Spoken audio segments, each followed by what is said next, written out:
All right, y'all. All right. Hey, everybody.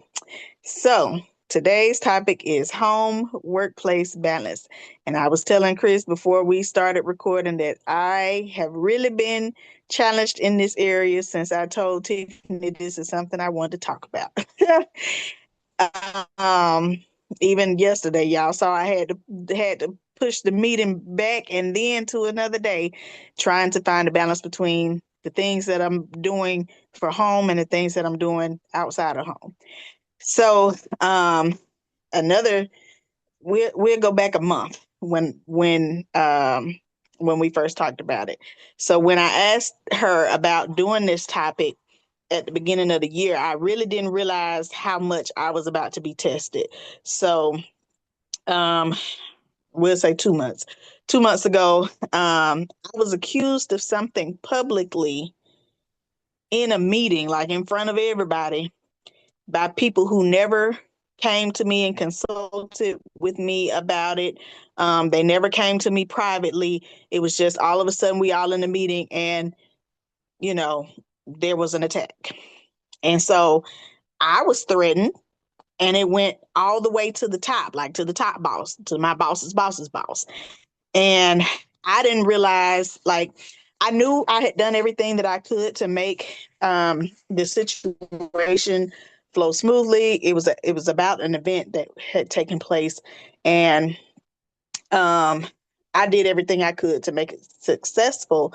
But I didn't realize that I had internalized them putting me on blast in the meeting without ever asking me, any questions about it or what happened, until I had what I would call an anxiety attack. I was experiencing like shortness of breath. I was lightheaded. My stomach started turning.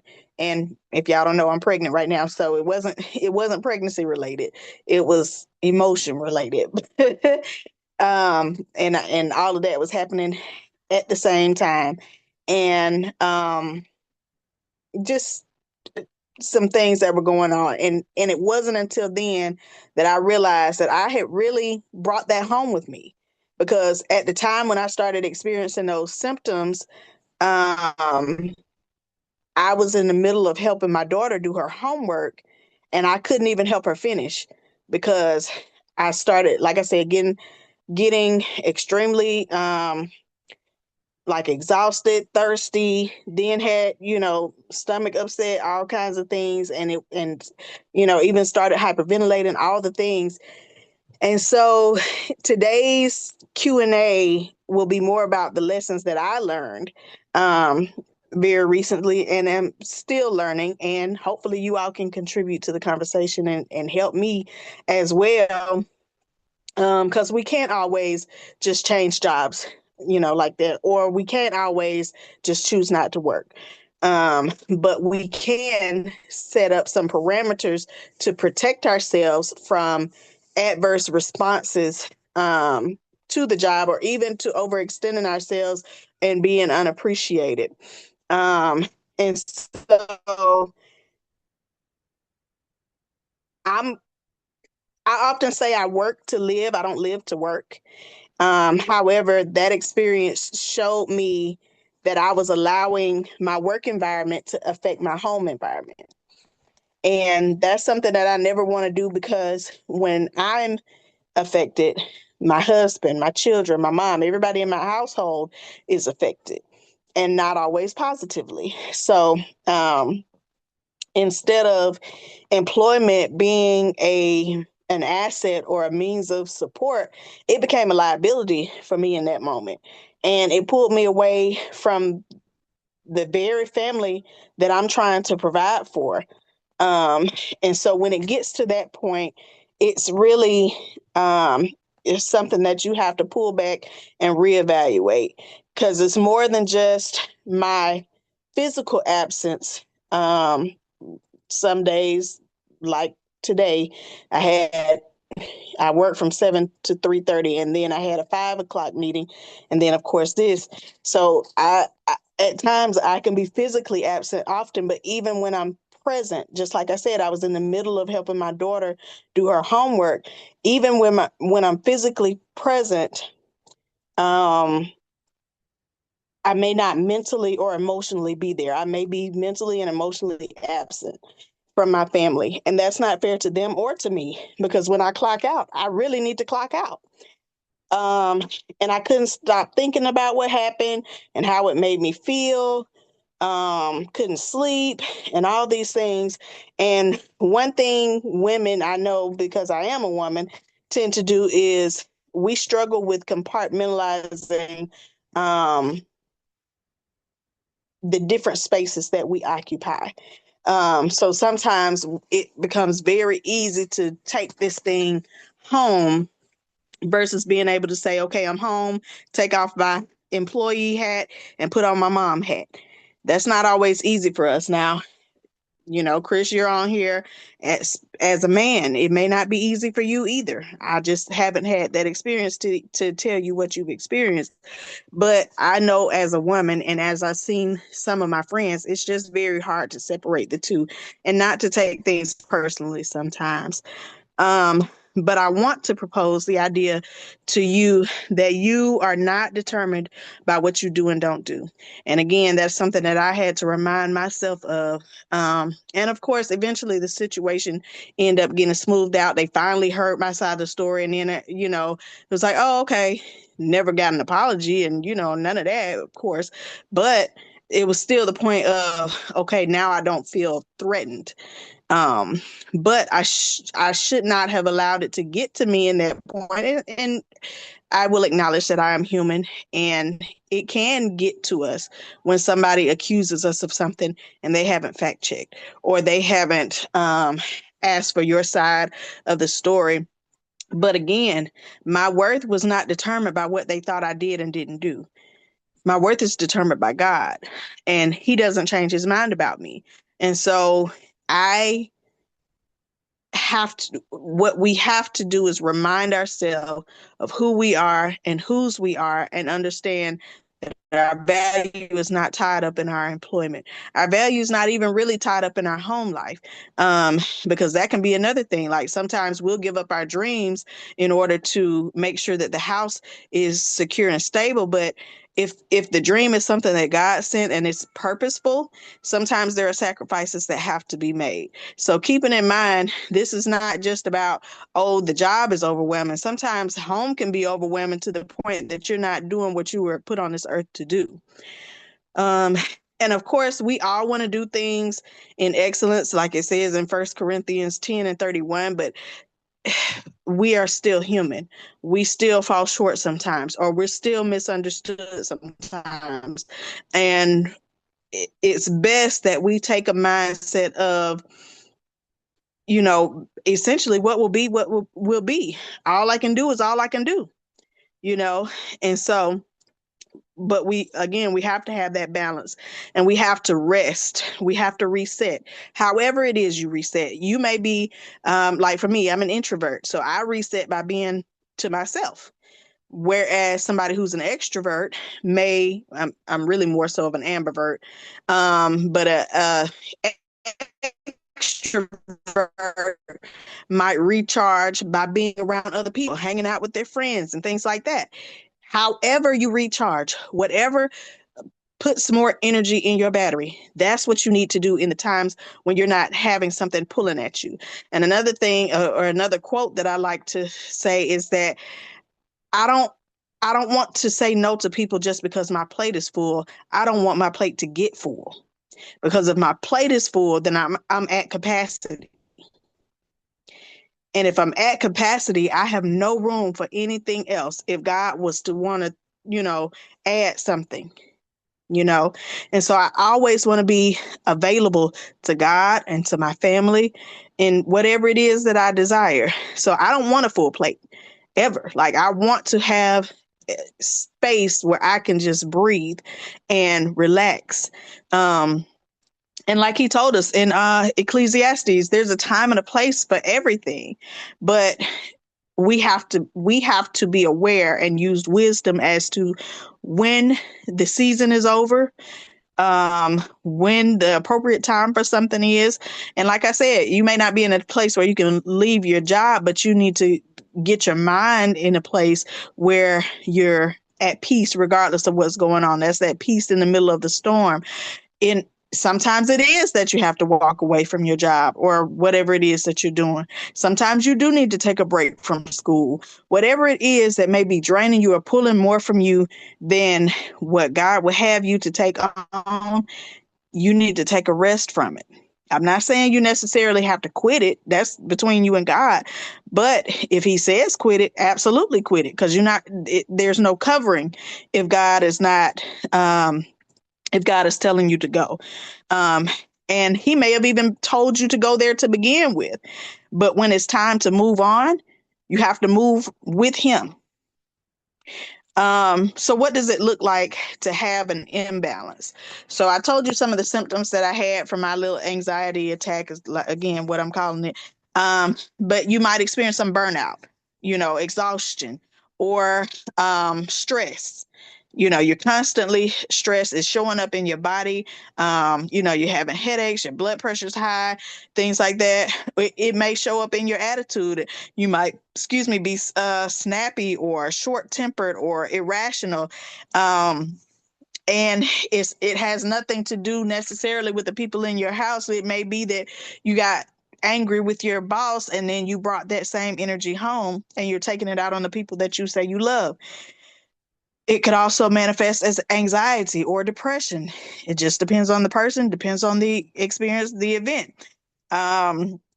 You have no time for one another.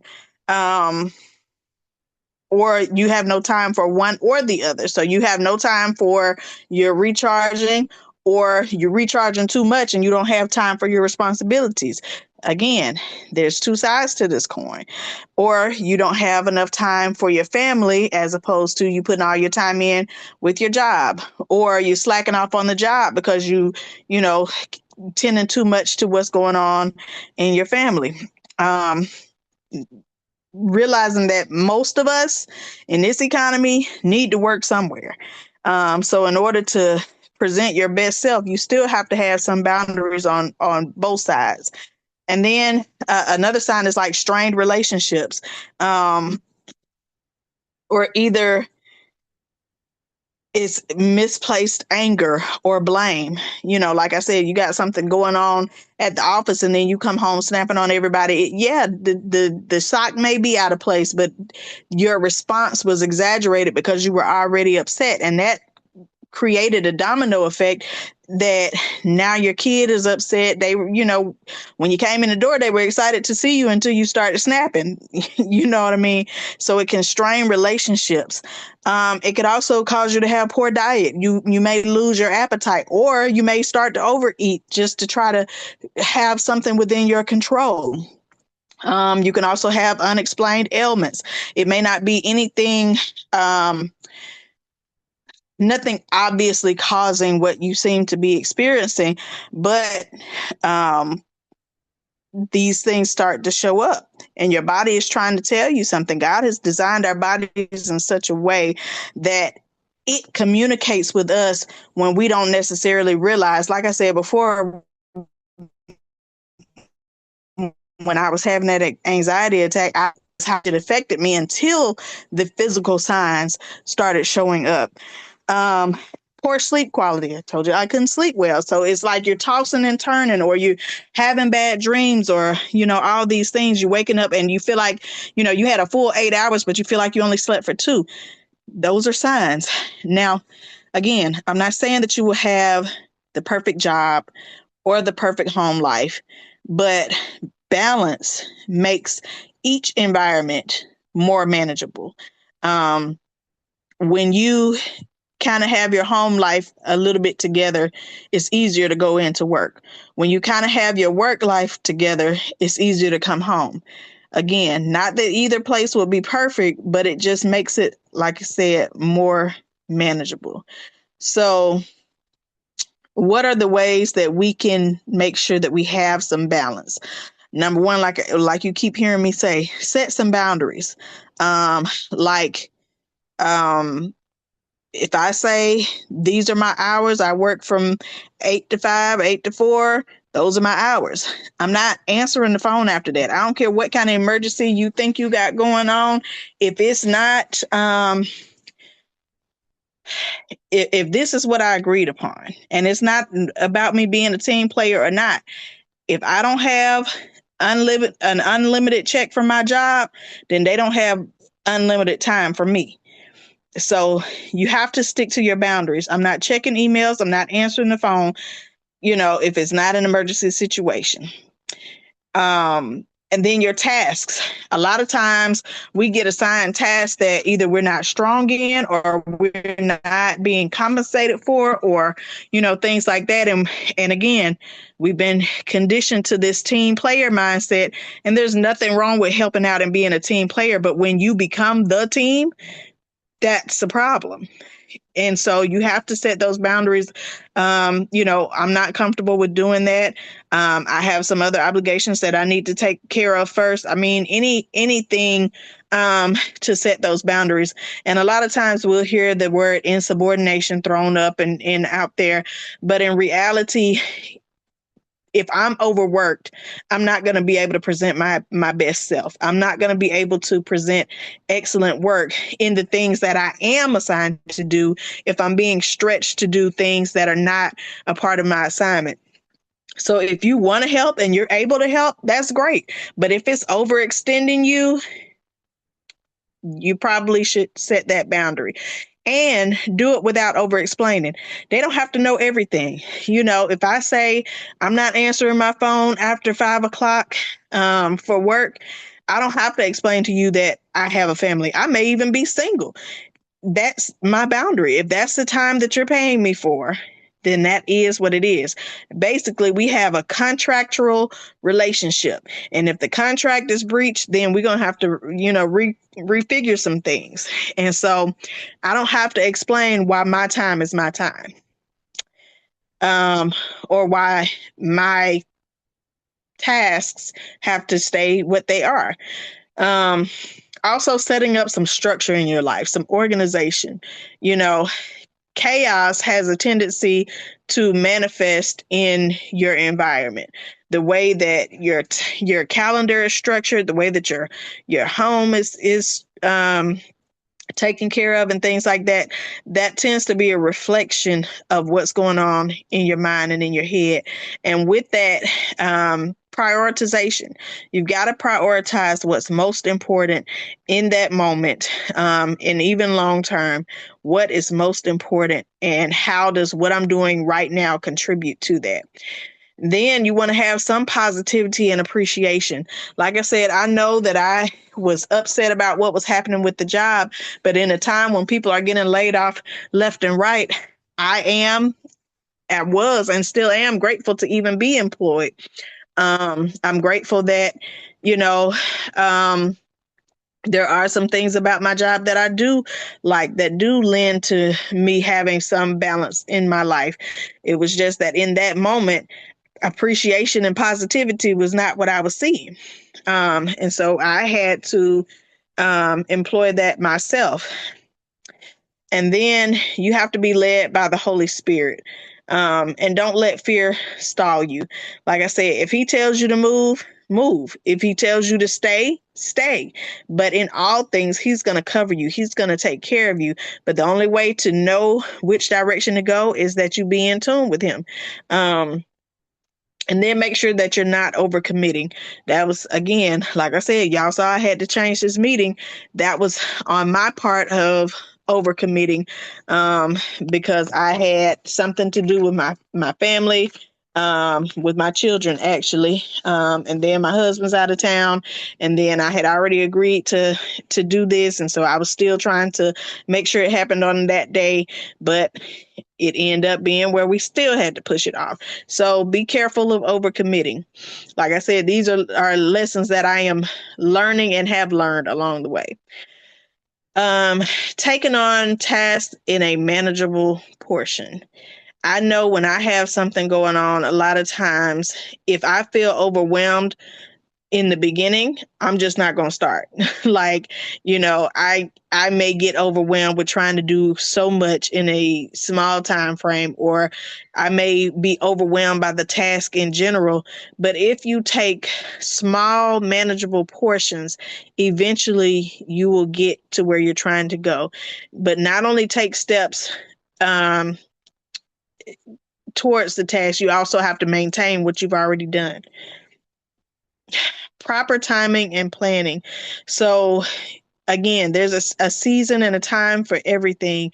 If you can plan well, then 9 times out of 10, of course, everything doesn't always go as planned, but when you plan well, then things go smoother than they would have gone had you not been intentional about it. I'm all for spontaneity, but spontaneity has its place. And then delegating and accepting help. I am one of those people that at one point felt like I didn't need to ask anybody for anything, not because I thought I was so much better, but because I never wanted to inconvenience people. But who said you were an inconvenience? Like, sometimes God puts people in your life just to help you, just to assist you. I have a group called Her, and it's based on Hur and Aaron in the Bible holding up the hands of Moses to help him while a battle was being fought. And Moses, if you know anything about him in the Bible, was a very strong and capable man who was appointed by God. However, there were some things that he needed assistance with because he got tired. Because though he had an assignment, the assignment was bigger than him. And he needed somebody to hold him up, to prop him up. And that may look different for each of us. It may be that you lean on somebody to confide in. It may be that you delegate a task to somebody that is their strength. For example, if you're married and let's just say, I'm not going to get into gender roles at the moment, but let's just say it's a money thing and the woman balances the money better than the man does. Traditionally, a lot of times they assume that the man will handle the money better, so they'll, put that responsibility on him, but it may be stressing him out, and she may be really good at it. It may come to her very naturally, and if she's your helpmate, let her help you.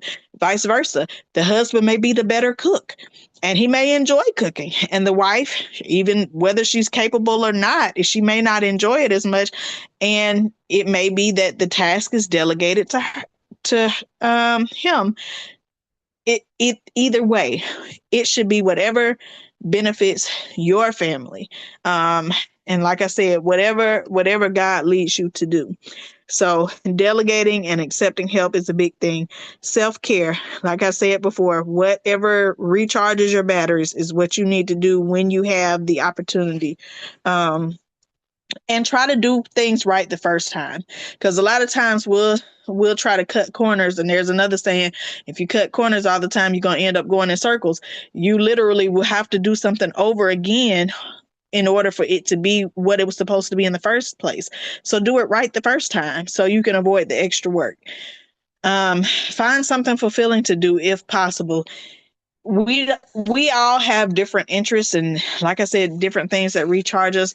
Learn more about yourself. Learn what you like and what you don't like. Learn how you are recharged. It may be something contrary to how you grew up.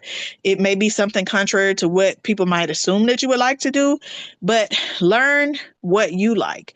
Learn what makes you happy and try to treat yourself to those things every now and then. You're not supposed to be a workhorse. You're not supposed to be a machine. You are a human being who needs time to recharge.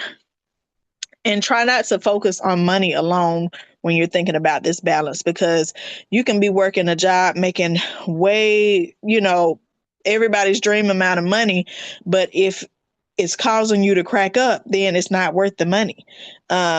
Quality of life is just as important as quantity of funds. So make sure that you have that balance, considering that you're not selling out on yourself. You also want to clearly communicate your needs and expectations with your loved ones and with your employers or employees. Let them know how, what to expect from you. Like I said, the way my work schedule is, a lot of times I'm away from home in the evenings, but I communicate with my husband or my mom about, hey, I'm going to be out.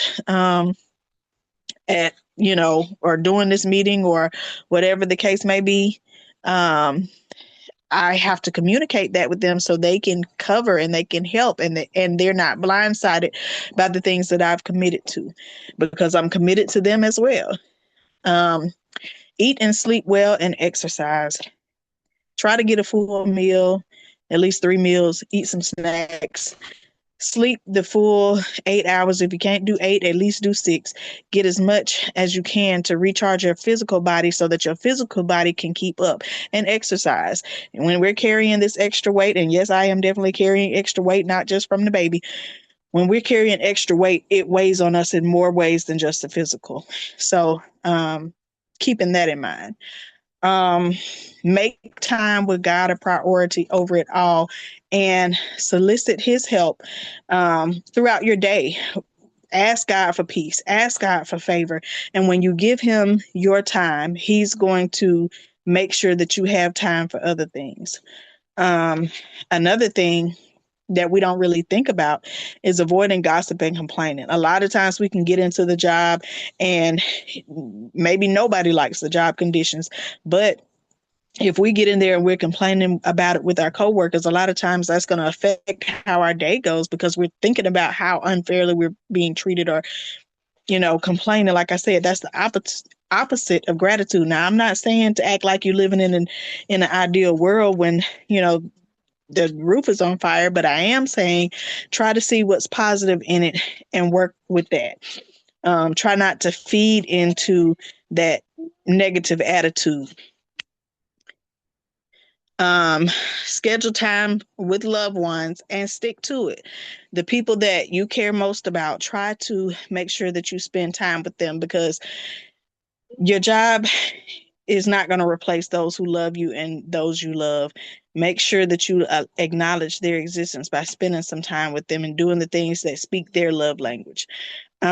Take some days off. If you like me and you got a million off days because you haven't used them, sometimes you just need to take a mental health day, and strategically. Um, you don't want to do this to where you're going to come back to a whole pile of work, but you do want to do it in a time when it allows you to recharge and come back better and stronger. You also might want to put some things in writing, like after phone calls or meetings and things like that. There may be tasks that you are responsible for. It's a whole lot easier to have that reminder come up than for you to have to try to remember something and then you forget it. And then now you got to play catch up. And, when you write it down, a lot of times it etches it in your brain. So then your brain is kind of hardwired to kind of put it on a timeline. Take your lunch breaks. I am very guilty of working straight through my lunch break, just so I can get the task done. But your brain is not desired to just be on go all the time. Take the time that you deserve to restart, reset, refresh. Um, be present for your family, not just in your presence, as in your gifts. Like I was saying earlier, I was with my daughter, but I wasn't mentally with my daughter. Um, get all the education and training that you can, and desire to get, so that you can give yourself options to elevate. Don't always document everything depending on the job that you're applying for, because you may get rejected for being overqualified, but you have to use wisdom in that area. Just put on there what's applicable for the job that you're applying for. But training is important because it gives you options to where you can go. It increases your earning potential, essentially. Um, Give the task to the most qualified person, but also make sure that there's equal distribution. Like I said, this could be at home or at work. Um, and even if somebody doesn't know all that you know in that time, it may be time to teach them. It may be time to train them and allow them to master it. But again, you delegate so that you're not carrying everything. Um, Also, don't expect everyone to do things the way that you would do them. Extend some grace, because as long as the task is done and done well, it doesn't have to take on your process. It doesn't have to look exactly the way that you would do it. Because a lot of times we don't want to hand over a task because uh we wouldn't do it the way that they do it. But if it got done and it got done, well, is, there's no loss, there's no danger or anything like that, let them do it the way that they need to do it. um Give yourself reasonable timelines. Like I was saying with writing things down, if you know things ahead of time, go ahead and pace yourself and stick to what you say you're going to do. And I've adopted this philosophy of doing it now, because if I procrastinate, then that's going to mess up my timeline. And keep your finger on the pulse so that there are no surprises. Like there's nothing, again, things unexpected happen, but as long as you plan, you can kind of you can kind of get around some of those unexpected things and kind of be better prepared than you would be if you had not done so. So I'm going to stop here. I've been talking for quite some time now, and I I may have missed something, so I'm open to what you all have to say. But like I said, these are just some things that God has really revealed to me in the last 2 months about my own work-life balance. Like I said, I'm not just picking topics that I am good at. I'm picking topics that I am learning from. So, if there's anything anybody else would like to say about this, the floor is open.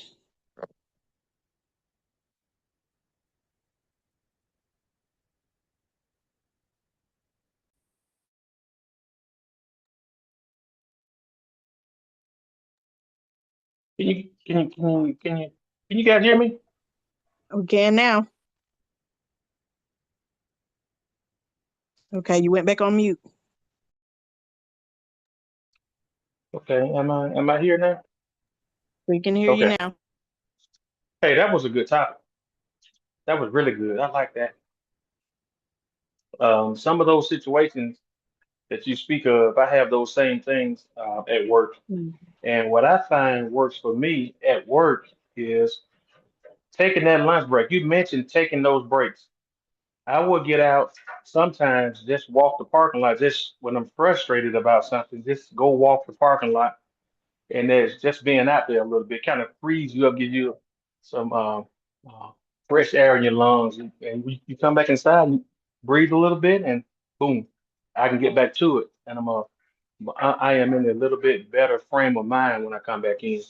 So I will do that, and I also will always take my lunch break. And sometimes I don't go eat; I just get outside and go park somewhere else and just watch the geese and whatever those are on 280. So good stuff. I like it. Awesome. Yeah, that's a good point. Getting out in nature or just getting away from that environment makes a big difference, even if only for a few minutes. It's interesting how when you started, you talked about just being challenged in this area after you mentioned about the topic, and it's so funny how our brain works when we bring something to the forefront.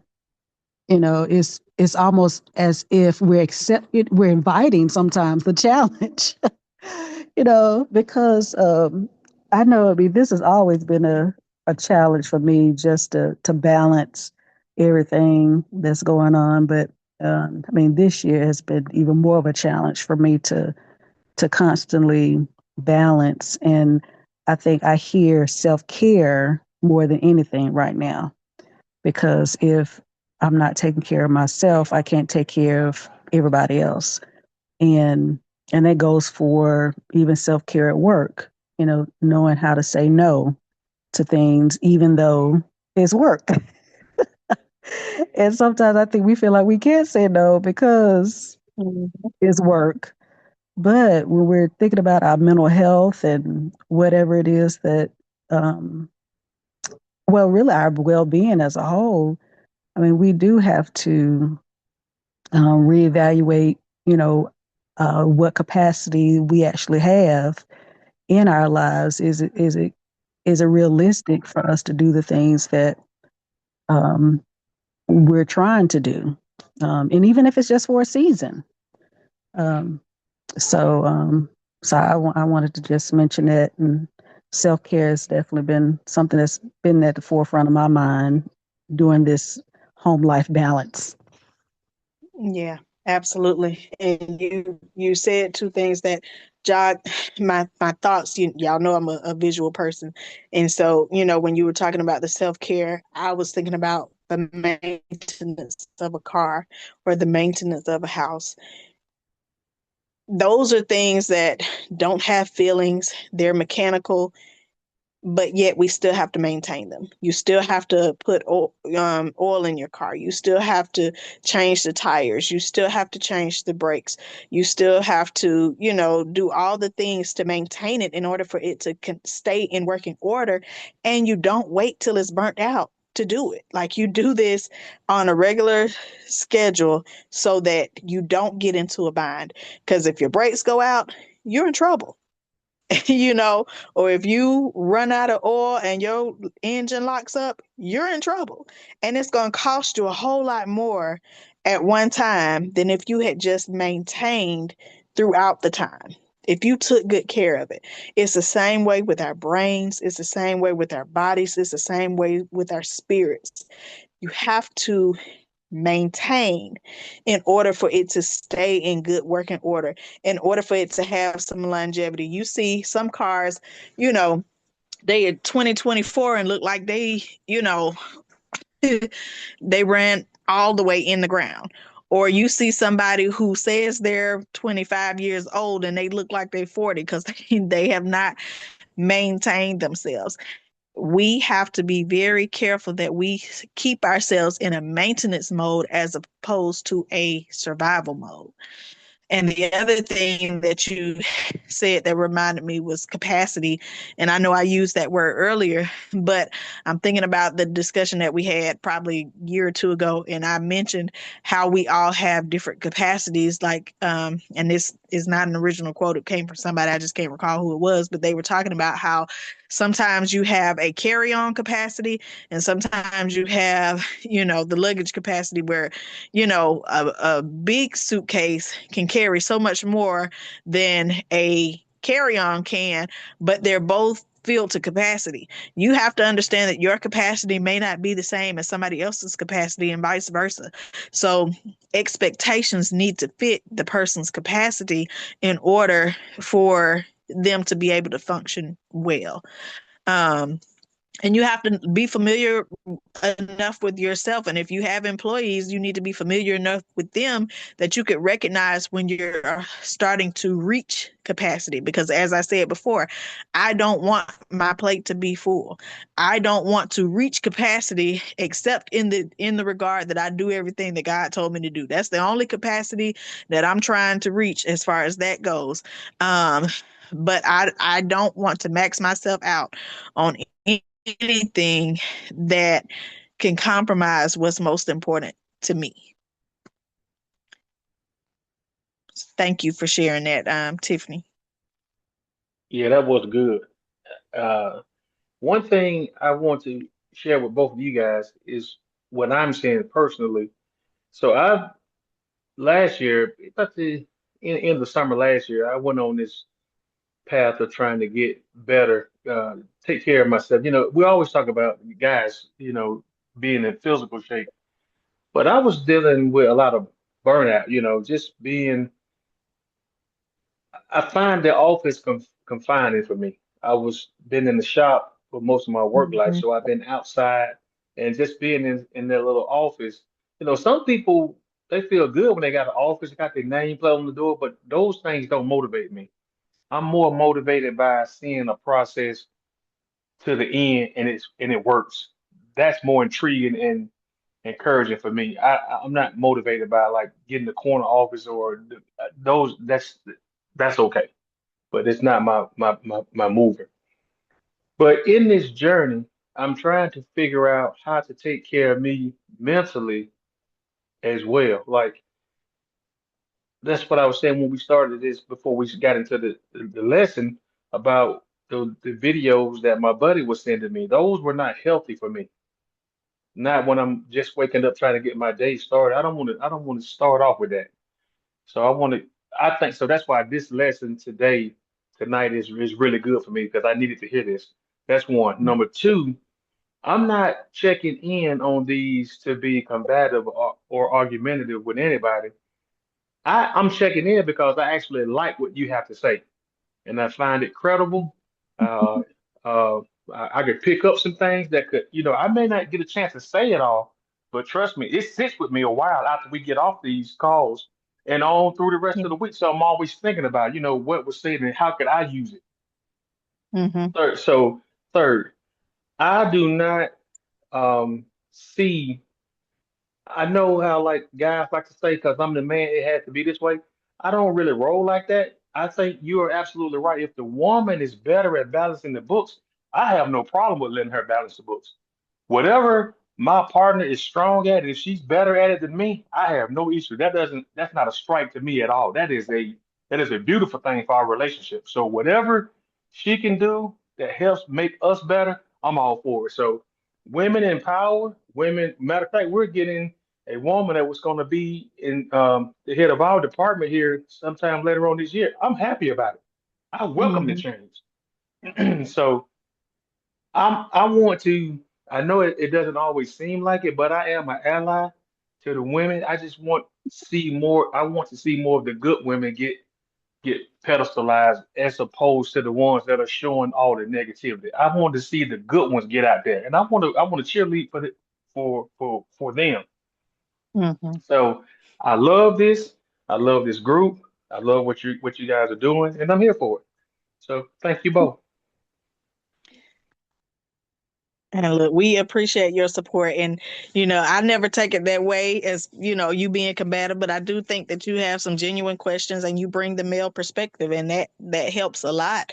But also, and I appreciate everything that you said about learning from me, and I appreciate learning from you all. Like I said, I don't feel like I have all the answers, but that I do know, or that God has revealed to me, I want to share it freely because I don't want anybody else to struggle. My people perish for a lack of knowledge. If I have been endowed with some kind of knowledge or some kind of wisdom, what's wrong with me sharing that with other people? And I really like how you were saying that you recognized that what he was sending you was not good for your mental health. That's the first step, is recognizing what's not good for you.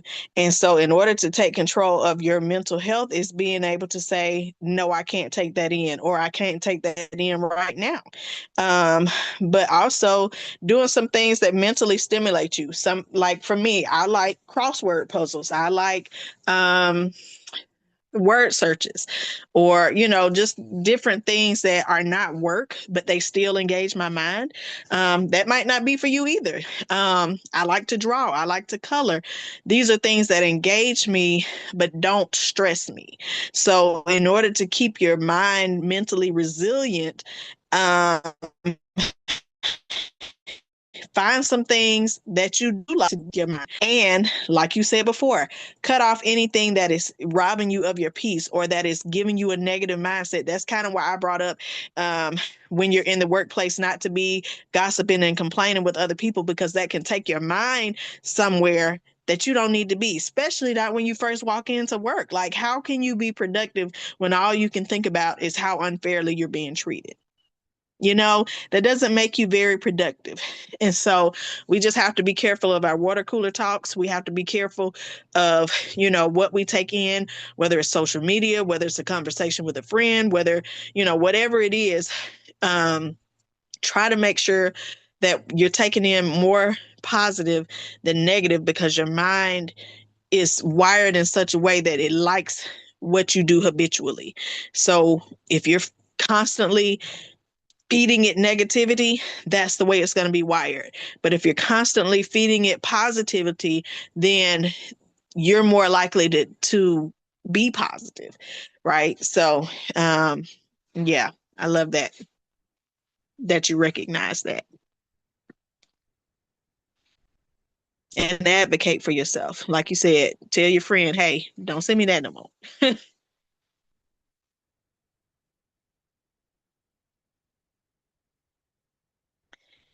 Any other comments, questions, thoughts? I think I'm good. I will say tell you this, and I'm gonna leave it right here because I've been wanting to say this for a while.